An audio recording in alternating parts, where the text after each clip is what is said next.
Hello students, education world YouTube channel पर आप सभी का स्वागत है। इसके फर्स्ट वाली वीडियो में हमने वाक्य के भेद पढ़े थे वाच्य की दृष्टि से। आज हम वाक्य के भेद पढ़ रहे हैं रचना के आधार पर। तो रचना के आधार पर वाक्य के 3 भेद किए गए हैं: सरल वाक्य, संयुक्त वाक्य और मिश्रित वाक्य। सबसे पहला है आपका सरल वाक्य। जिन वाक्यों में एक ही क्रिया होती है और एक ही कर्ता होता है वे कहलाते हैं साधारण वाक्य। जैसे उदाहरण समझेंगे हम, बिजली चमकती है, गीता पढ़ रही है। तो बिजली चमकती, यहाँ पर एक ही क्रिया हो रही है। गीता पढ़ रही है, यहाँ एक ही कर्ता है और एक ही क्रिया है। तो यह कौन सा वाक्य कहलाएगा? सरल वाक्य। इसके बाद हम पढ़ेंगे मिश्रित वाक्य। तो जिस वाक्य में एक से अधिक वाक्य मिले हो किंतु एक प्रधान उपवाक्य हो तथा शेष आश्रित उपवाक्य हो।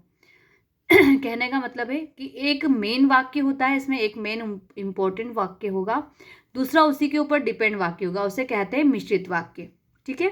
तो जो आपस में की, जो, क्योंकि, जितना, उतना, जैसा, वैसा, जब, तब आदि से मिले जुले हो उन्हें मिश्रित वाक्य कहते हैं।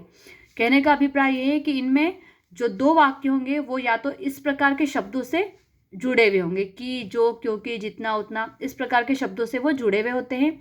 इसमें एक मेन वाक्य होता है, दूसरा उसके ऊपर डिपेंड होता है। जैसे जब छुट्टियां हो जाएंगी तब हम शिमला जाएंगे। ठीक है, यहाँ पर तब शब्द लग गया, एक मेन वाक्य है, दूसरा उसके ऊपर आश्रित है, डिपेंड है। सफल वही होता है जो परिश्रम करता है। ठीक है।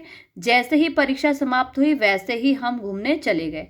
तो यहाँ पर एक मेन वाक्य होता है और दूसरा उसके ऊपर डिपेंड होता है, उसे कहते हैं मिश्रित वाक्य।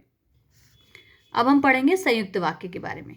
जिस वाक्य में 2 या 2 से अधिक उपवाक्य मिले हो परंतु सभी वाक्य प्रधान हो, तो ऐसे वाक्य को संयुक्त वाक्य कहते हैं।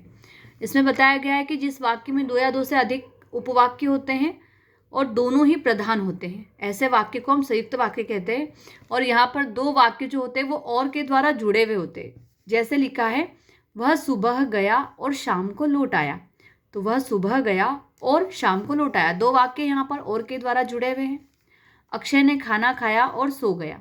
अब यहाँ पर भी खाना खाया और सो गया।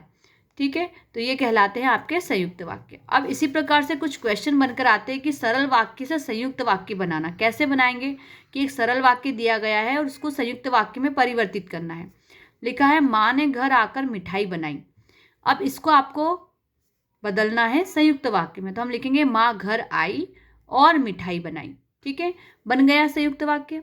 इसी प्रकार से एक और वाक्य देखें हम उदाहरण के तौर पर, अध्यापिका ने कक्षा में आज पढ़ाया नहीं। इस वाक्य को हमें संयुक्त वाक्य में बदलना है। तो अध्यापिका कक्षा में आई पर आज पढ़ाया नहीं। तो यहाँ पर क्या लग गया है? पर लग गया है। लेकिन ये कौन सा वाक्य है? ये भी संयुक्त वाक्य है। इसी प्रकार से सरल वाक्य से मिश्रित वाक्य बनाना। अब क्वेश्चन आया है कि सरल वाक्य दिया गया है, इससे आपको एक मिश्रित वाक्य बनाना है। तो छुट्टियों में हम शिमला जाएंगे, तो हम इसको मिश्रित वाक्य बनाएंगे। मिश्रित वाक्य में क्या होता है? एक वाक्य मेन होता है, दूसरा उसके ऊपर डिपेंड होता है। तो जब छुट्टियां हो जाएंगी तब हम शिमला जाएंगे। अध्यापिका के जाते ही छात्र शोर मचाने लगे। तो हम लिखेंगे, जैसे ही अध्यापिका गई वैसे ही छात्र शोर मचाने लगे। तो हमने आज इस वीडियो में सरल वाक्य को संयुक्त वाक्य में कैसे परिवर्तित करते हैं, सरल वाक्य को मिश्रित वाक्य में कैसे परिवर्तित करते हैं, ये सीखा। तो इस प्रकार के क्वेश्चन आपको एग्जाम में आते हैं। 10th और 12th में जरूर इस प्रकार के क्वेश्चन पूछे जाते हैं। धन्यवाद।